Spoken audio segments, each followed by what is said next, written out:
Welcome to another edition of Anthony T's Horror and Wrestling Show. I'm Anthony T.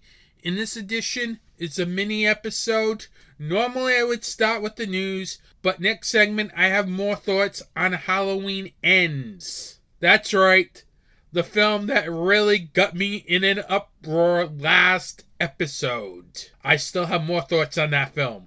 Literally. Then I will have a preview of Rhode Island Comic Con, which is celebrating its 10th anniversary this year. The event's going to be taking place November 4th through the 6th at the AMP. That's right, the AMP. Amica Mutual Pavilion, formerly known as the Dunkin' Donuts Center, and Rhode Island Convention Center. I will be joined with Philip Perron from Dark Discussions podcast, as we'll be talking about the upcoming convention. Then in What's Anthony T Watching, I'll review a film that was announced 1 month before its release date. That's right, it's a Marvel horror film that was announced literally pretty much around 1 month before its release date on Disney+. Yeah, you can't make this up. I never knew this film existed until D23 that took place this past September, then premiered in October.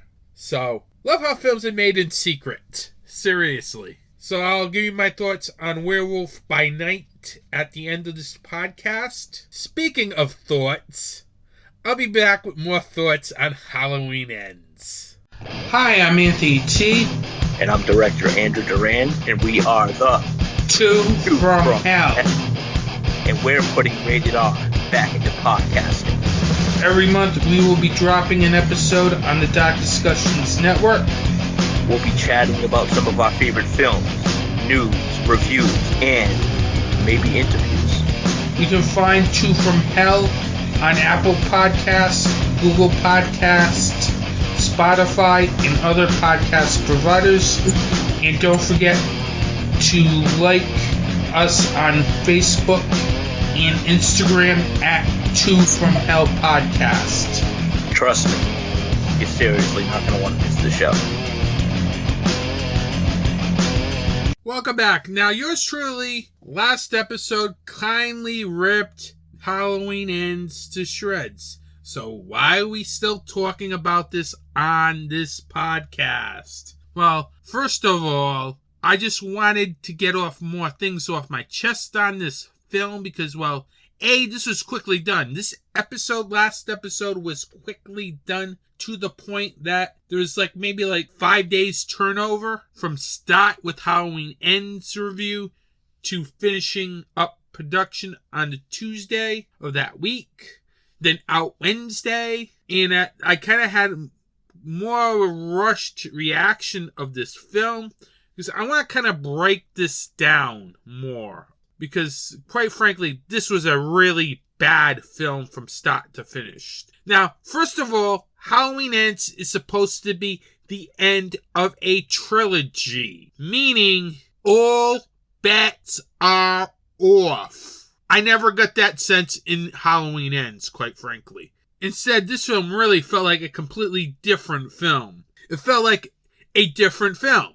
It didn't feel like a Halloween film. It didn't feel like a Halloween film in this timeline. Instead, we get a separate film, which could have easily been its own film. The Corey Cunningham story. That whole thing about introducing a new character, which you should never do in an end of a trilogy, is introduce that new character and make him be the focal point of this film. That's what is one of the main problems with this film. The fact that Corey Cunningham was the main character, pretty much. Never did I ever get the sense that Michael Myers was the main character. Never did I get a sense that Laurie Strode was the main character. It was Corey Cunningham. He was probably in this film the most in this film, besides Laurie Strode, if not even more than Laurie Strode. Because I got that feeling. It felt like that. And you cannot have that in a third pot. Second, you are advertising this film as the big showdown between Laurie Strode and Michael Myers. Well, this film did not feel like that. This film felt like the Corey Cunningham show for about a good hour and a half. Halloween Ends is basically a 30-minute movie, if best. Maybe 20 minutes. Because this literally felt like lazy writing. It's like David Gordon Green, Danny McBride, and everybody else didn't know what to do with the third film. There's a simple reason. Let Michael Myers go off on the town. How hard is that? And I knew this 4-year time jump, which I talked about on this podcast, was a dumb idea. So much so that last year at the Horror Whammies, I thought that was the worst idea of 2021. Well, I was proven right. Because that 4-year time jump allowed for a lot of lazy writing. They should have started this film at the end of Kills. I saw the extended cut, saw the ending where Laurie goes out of that hospital with a knife. That's what Ends should have started off with. Not 4 years later or a year later where we get Corey Cunningham babysitting somebody, then accidentally killing somebody. I don't get it. It's just lazy writing. Then David Gordon Green decides, you know what? Maybe I should start trying ideas for The Exorcist reboot, which is slated to come out next year. Maybe I'll have Corey Cunningham go down the sewer. Spoiler alert.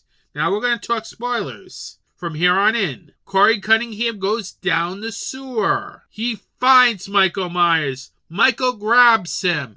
You expect Michael Myers to kill him. Instead, he just stares at him, looks at him at the eye, and he kind of like possesses him. And it's like, you know what? You're my kind of friend, quite frankly. What? That's not the Michael Myers I know. The Michael Myers I know would get rid of Corey Cunningham right then and there. I don't get David Gordon Green. I think he was trying out ideas for the Exorcist reboot with that film. Seriously. That's only the reason why Halloween Ends exists. And it's sad. It's probably going to end up in my library because, well, you always want to keep the whole trilogy. I'm one of those people that has the whole trilogy to everything, even though films suck. I have every Hellraiser film. I have every Halloween film from the original series. But it just really... That might have been the worst film I've seen all year. Quite frankly, seriously. But then again, to make matters worse, my production company, Dumbhouse Productions, already has a film done. Literally done. They sent to me the trailer too. It was like they shot this film in 48 hours. You know these 48-hour film festivals? That's what I guess happened.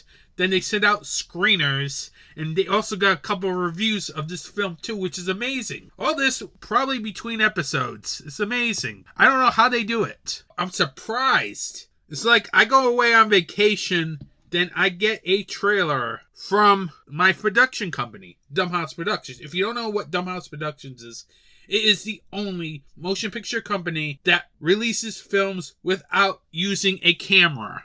They sent this trailer for a film called Cunningham. Dumbhouse Productions presents the most anticipated horror film of 2022, Cunningham. Time to go to bed. Something bad might happen to you if you don't go to bed. Cunningham, an absolute masterpiece. The New York Daily Gazette. I don't know anybody. Sure. I love you, Corey. Cunningham, a love story. You're the greatest thing that happened to me in my life. Ow! Ow! Yeah, murderer! What? No! Do not throw me down there! No! Don't throw me down! No! Bye-bye! Cunningham, a story about friendship. Oh, this dark cave.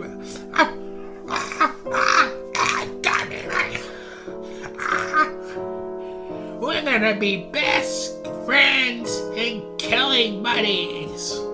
Cunningham. I don't want to see you with my daughter ever again. Because I've seen evil, and you're evil. Cunningham. No, we're sorry, Corey. Die! Stephen Carpenter has seen the next big horror icon, and his name is Cunningham. If I can't be with your daughter, I'll make sure you're not. Cunningham, coming soon to theaters. And Dumbhouse Plus. I got your mask. I got your mask. Cunningham, coming soon to theaters. Into streaming on Dumbhouse Plus. Every day there's a family struggling with hospital bills to care for their sick child who is fighting an illness. There's a woman who is fighting breast cancer and is having trouble making ends meet while paying for their treatment. And there are burn victims that are going through treatments to heal their deep wounds. There is a charity in the horror community that helps these people. Scares That Care is an organization that helps families deal with the bills for their child. They help women get the treatment they need to fight breast cancer, and they help people who are dealing with severe burns get the help they need to heal. Scares That Care is a 100% volunteer organization and 501c3 nonprofit charity that is dedicated to helping these people in fighting real monsters. To find out more information or to donate to Scares That Care, you can go to www.scaresthatcare.org. Every donation helps Scares That Care fight real monsters.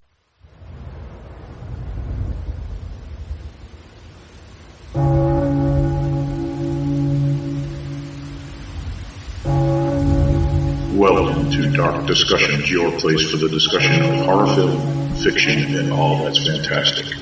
A weekly podcast where the discussion is about the most recent horror and genre films. Intelligent talk on a genre that deserves intelligence. A conversation between co-hosts discussing not only the film, but also the connotation that the directors and screenwriters are trying to articulate. When you want more than a review, listen to Dark Discussions. And speaking of perception, there's just one more scene I want to talk about, which is after Caleb discovers that Kyoto's a robot. Kyoto kind of peels off her skin, showing him what's underneath. Now, wait a minute. I know where you're going with this, but tell me you weren't already thinking this 15 minutes earlier in the film. Exactly what he's thinking at that moment. Which is he's a robot too. Oh, I considered the possibility. Right, and that's what I like, is the fact that the writers were smart enough to know that this is what the audience would be thinking. We've all seen Blade Runner. Right, exactly. www.darkdiscussions.com, wherever podcasts are found.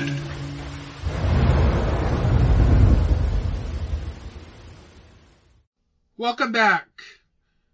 I'm here with Philip Perron from Dark Discussions Podcast as we're here to preview the upcoming Rhode Island Comic Con 10th anniversary show that's taking place November 4th through the 6th at the Rhode Island Convention Center and the AMP. That's right, the AMP.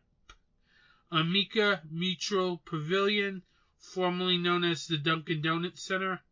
How you doing today, Philip? Good. Yeah, that's news to me. I did not know it was renamed. How about that? Yeah, they renamed it.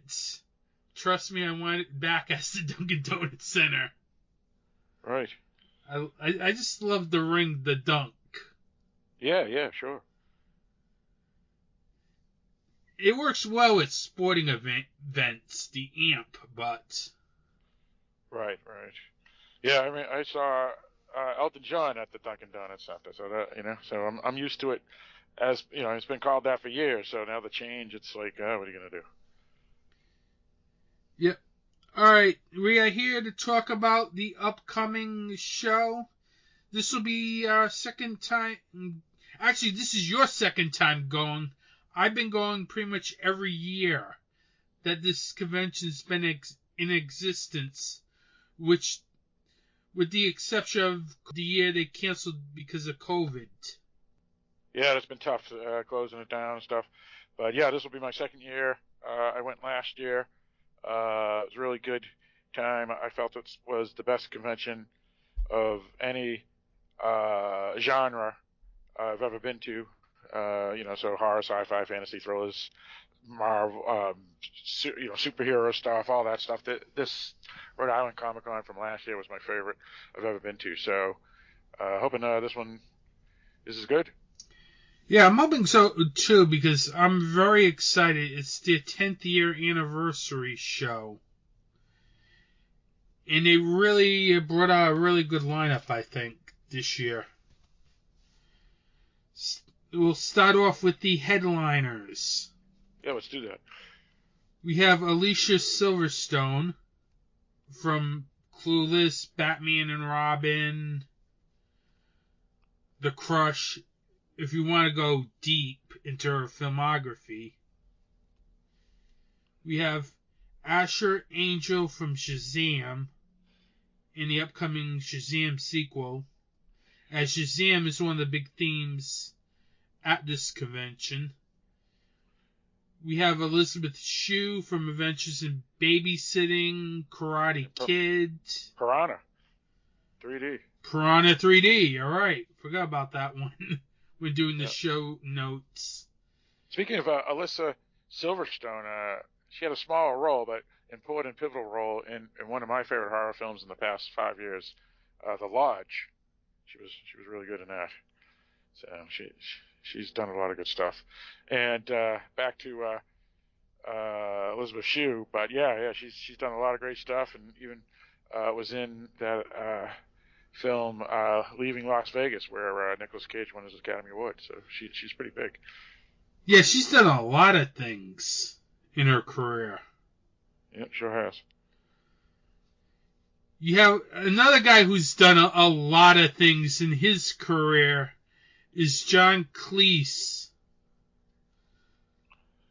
Yep. From Monty Python, the Bond films, Harry Potter. Oh, and what's that TV show that he was in? Was besides Monty Python, that was really good. Leaning Towers or something Family like that. Towers? Yeah, something like that. Yeah. I think. Yeah.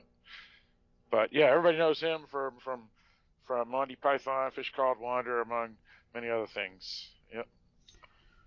We have Jared Padalecki, who I know is going to be a big draw because of the Supernatural connection and the Walker connection. Yep, that's right. And he was also in some horror films like the House of Wax remake, and the Friday the 13th remake, and of course, yeah, he's mostly well known for Supernatural, and Supernatural's one of the longest running horror shows ever. We also have Guinevere Padalecki coming along as well. She's on Walker. Yep. Yeah, I think they actually met from that TV show, as a matter of fact. I'm not sure, but because I'm not familiar with this incarnation of Walker. No, I meant from Supernatural. I think they actually met from Supernatural. She was like a guest star or something, and something like that. But I may be wrong. But that's what I thought I heard. Yeah. We also have Ralph Macchio from The Karate Kid, My Cousin Vinny. Yeah. Oh, and what was that great movie that he was in with all the The Outsiders. The Outsiders, yep. Yeah, that was a great one. We have Stephen Amell from Arrow. We have don't forget. Well, go on. I was just going. Sorry. We have Jason Lee from Mallrats. Yep.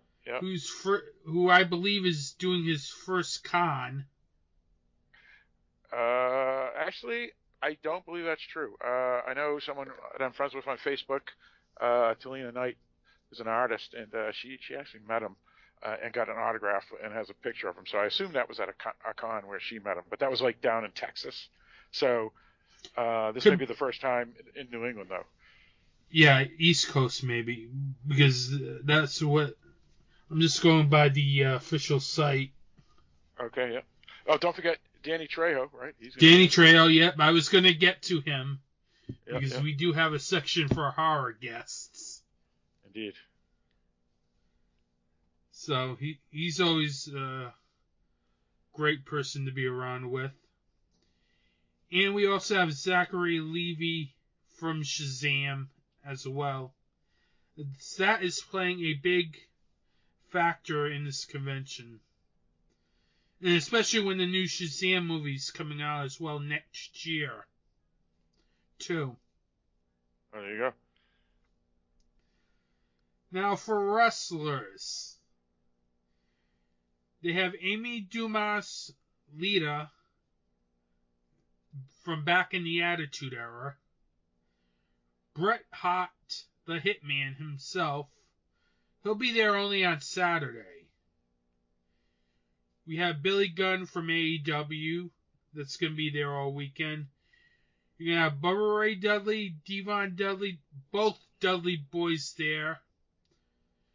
I know they've been there before at this convention, but both at different times.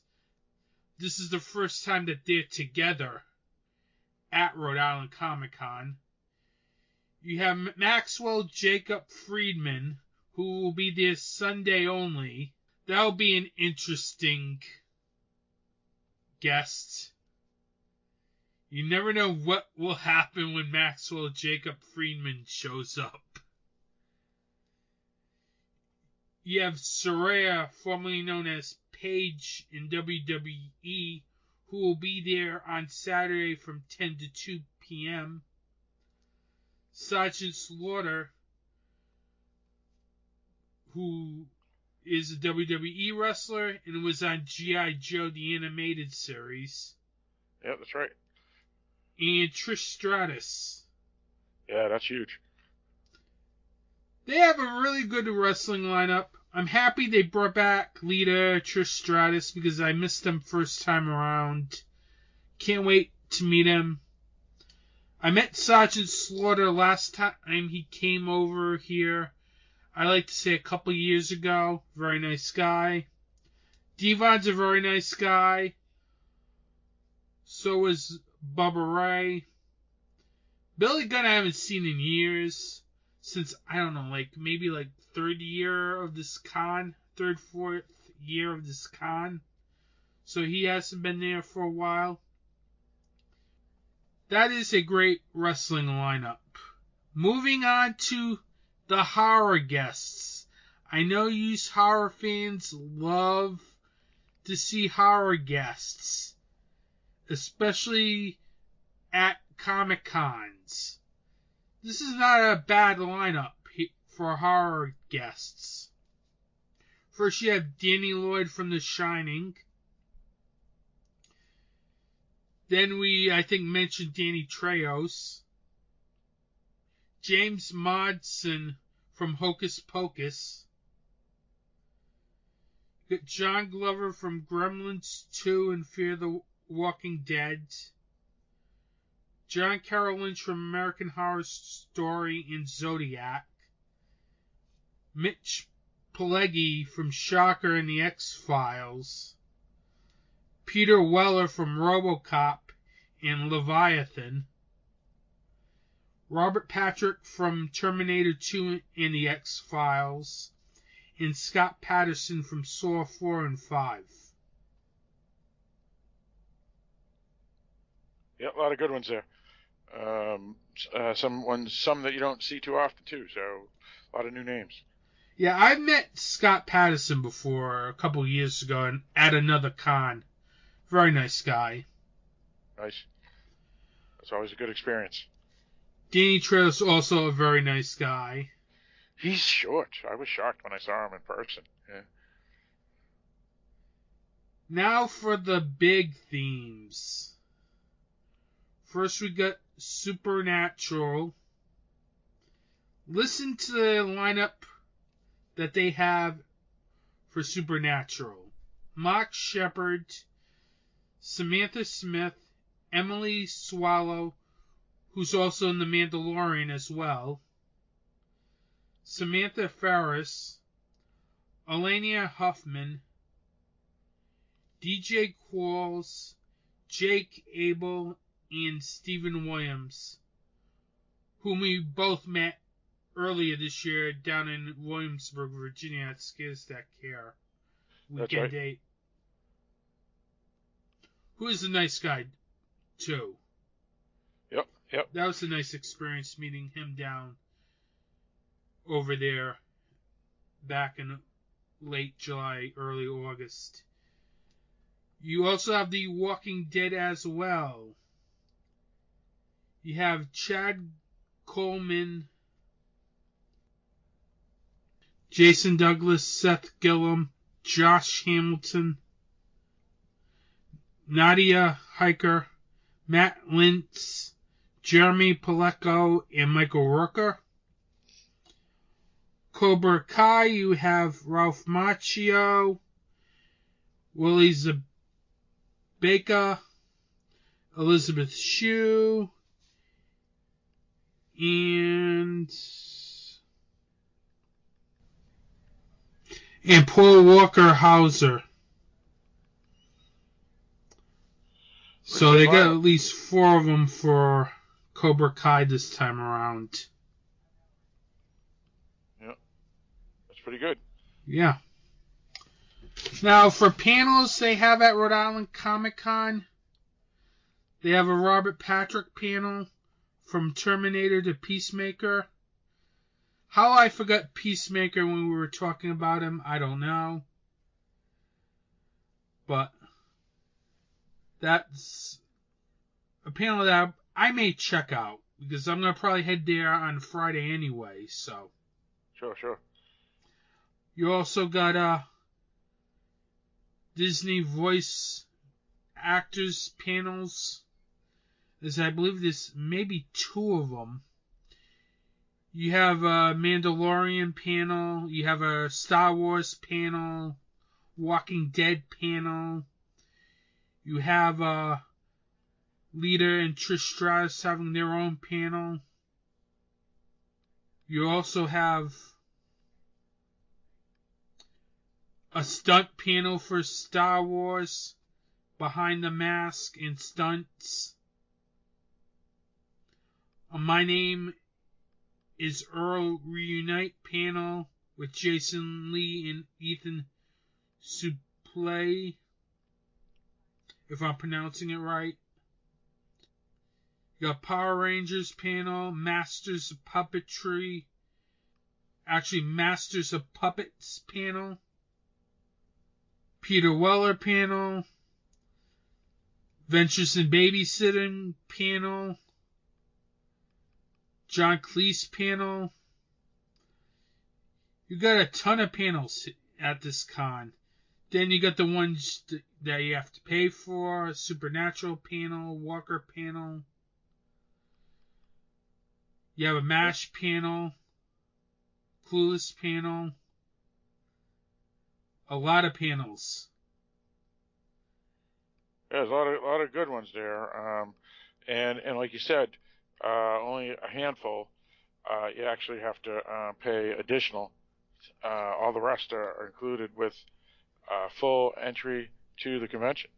Yeah, the only ones you have to pay are the Walker panel and the Supernatural panel.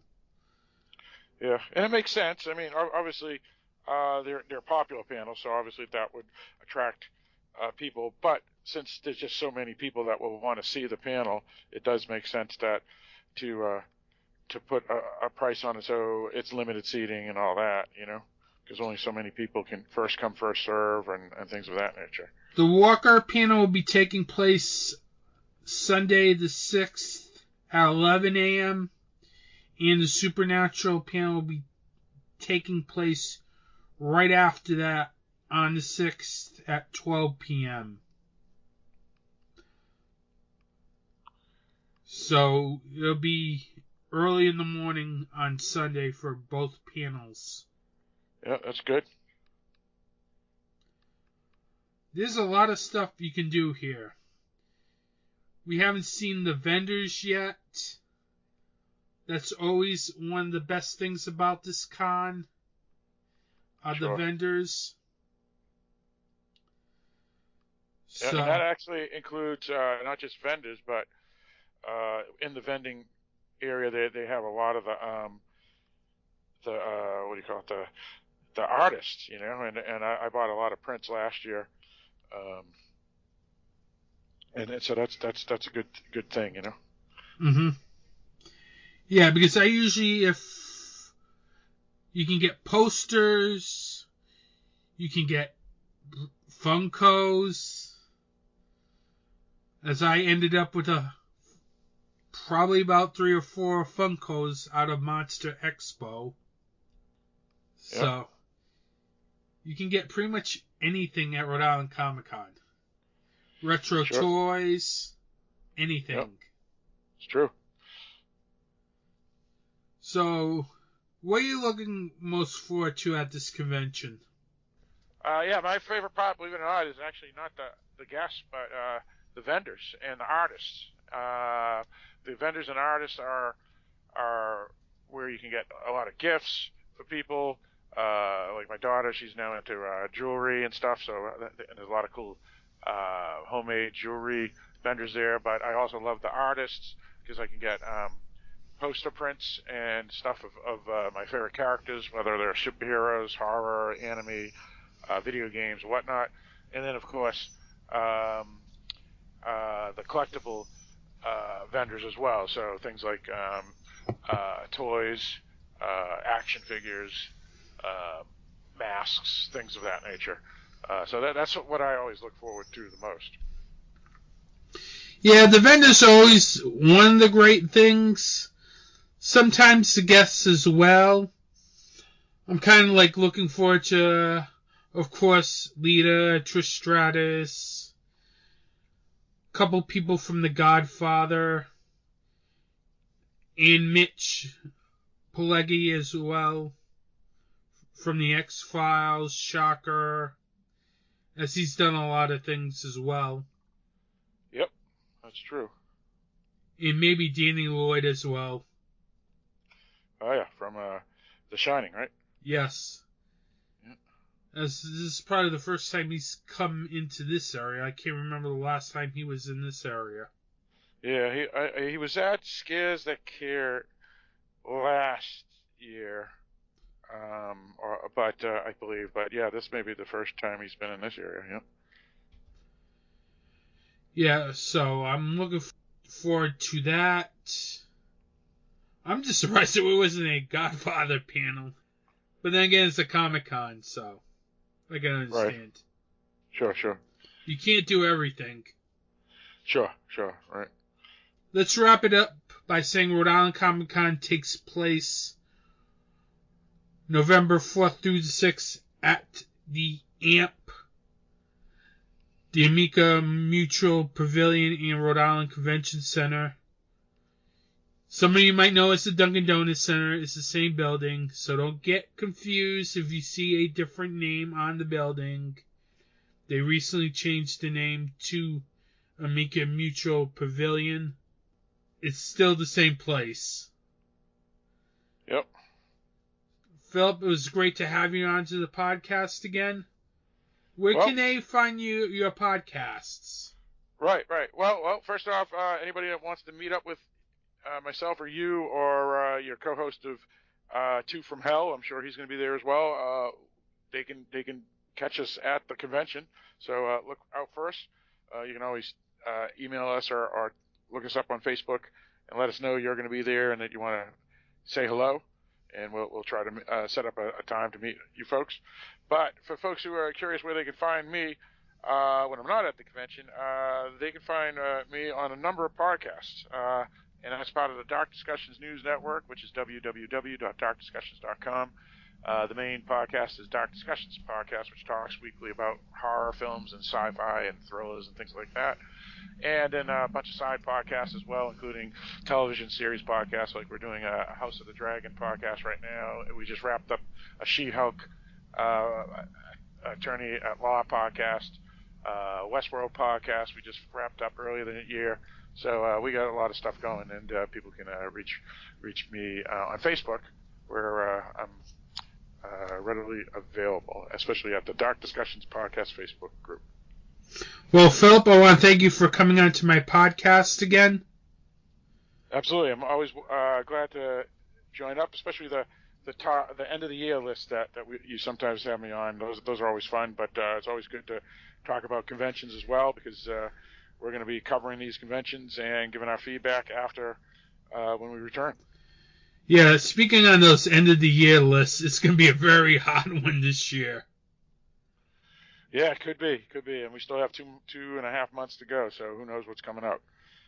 Yeah, it's just with everything coming out and everything still to come, it's going to be an interesting list. Indeed, absolutely. Well, Philip, it was nice having you back on the podcast.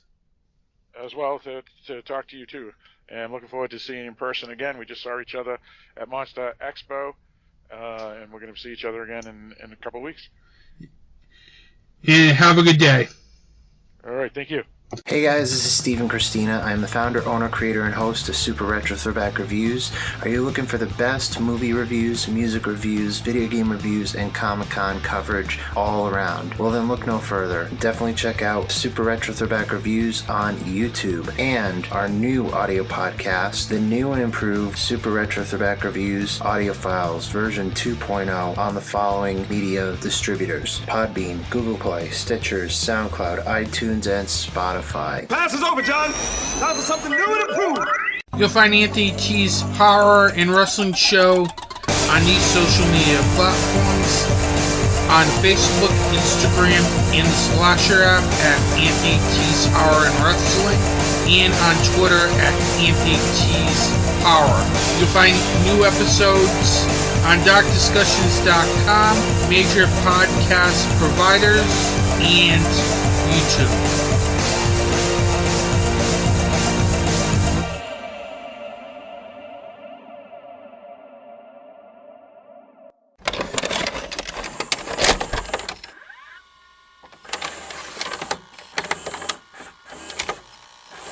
What's Anthony T watching this episode? Well, since we are sticking with the Rhode Island Comic Con theme, and the fact that Marvel recently put out a horror-related product, yours truly is reviewing Werewolf by Night.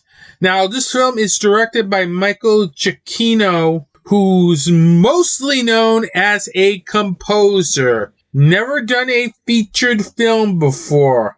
In fact, he's done maybe a couple of short films, but he's well known as a film composer. First of all, that is a very interesting choice here, to have a film composer direct a film. I know this is more of a small scale, 53-minute film, but that is kind of an interesting choice to have a composer do it instead of, say, an up-and-coming director or someone who's familiar with the Marvel Universe. That's just interesting. When I looked his name up, I was just mind-blown that they let a film composer direct probably a key part of the Disney Plus Marvel programming. But I have to say his direction here was very good here with Werewolf by Night. I liked how he really does a great job with the way he keeps the tension and the action moving. Everything had a fast-paced tone to it. As that 53 minutes, this film really flew by quick. He also made sure that he has action scenes that are intense, especially the big battle at the end of this film. I also like the fact that he also uses blood. This film does not shy away from blood like Doctor Strange in the Multiverse of Madness, as the blood effects are in black and white, which really made it also nice, because I know they used red for the bloodstone in this film, but it was nice not to have red for the gore, as it is trying to project a Universal monster type feel. And if he had used red for the gore scenes, it would have defeated that purpose of making this film feel like something from the 20s, 30s, 40s. And that's what this film was trying to do. And I like that when directors and studios take risks. This film really has some of it towards the end. You have basically a couple people also being disintegrated too. So this was something that I was surprised.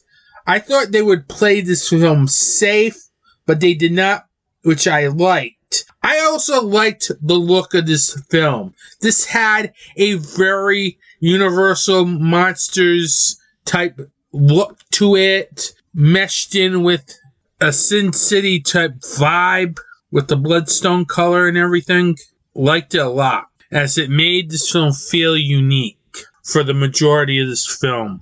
The film also has a very good screenplay from Heather Quinn and Peter Cameron. I like how the screenplay does a very good job developing the bloodstone aspect of this film. I love how it develops the characters. I liked how this film had good action. I like how they keep their story moving forward. There's never any downtime, especially when you have a short 53-minute film like this. You can't afford much downtime. Thankfully, this wasn't any downtime, as I was very interested into this film, as I've seen this film twice now, and I'm was still interested in this film. I think it's a very good film, quite frankly. It's way better than the Doctor Strange film, that's for sure. It's the best thing that Marvel's put out this year. And the performances in this film were also very good. I thought both Gael Garcia Bernal and Laura Donnelly were great in this film. The both of them had very good chemistry with each other, as I thought they both did a great job with their characters. It was one of the things that really was one of the highlights of this film, was the acting in this film, as they really made sure the characters were down pat. They made sure that the chemistry between each other worked well, because they're on screen together for most of the time in this film. And they did a great job with really making sure that their performances fit the tone of this film, and making sure that their performances stand out, because this is one of those films where you kind of also need the performances to be very good as well. Even though it's a Marvel film, you need performances. You can get away with Captain America, Doctor Strange, Iron Man, because those are action spectaculars. But for something that's supposed to look like the 30s, or feel like it's something that came out of the 40s and 50s, you need the film to be performance driven as well, because there's a lot of limitations that this type of film has, and the performances need to be very good. Their performances are just great in this film. If you have Disney Plus and you're a fan of classic horror, you really need to check this film out. This is literally one of the best films I've seen all year. And this is kind of a surprise, too, given the fact that this had like 1 month's hype before its premiere. Werewolf by Night is a great film that's driven by very comic book-like action, very good direction, and great performances. I highly recommend you check out Werewolf by Night over on Disney+, as this is literally one of the best things I've seen all year horror-wise. Episode 86. I will be giving you my review of Rhode Island Comic Con, and I am hoping to get a guest also for episode 86. Episode 87 will be sale recommendations, as we have the boutique labels usually run sales on Black Friday. I will give you my recommendations on VS and possibly Severin films, as both of them usually run big sales. This will be the first time I do this on the podcast, so definitely check out episode 87, but we're not getting ahead of ourselves here, as I've got Rhode Island Comic Con to go through first. For more information on Anthony T's Horror and Wrestling Show, you can go to Anthony T's Horror and Wrestling Show on Facebook, Instagram, in the Slasher app at Anthony T's Horror and Wrestling. We also have an official Facebook group, Anthony T's Horror and Wrestling Show Facebook group. I'm also on Twitter at Anthony T's Horror. I know I have to update that. I don't have much time at times updating that, but I will be updating that, obviously. Don't forget to like and subscribe to this podcast if you like this podcast over on Apple Podcasts, Google Podcasts, Stitcher, Spotify, and other major podcast providers. I want to thank you for listening to this podcast. Have a good day. Support indie wrestling and support indie horror.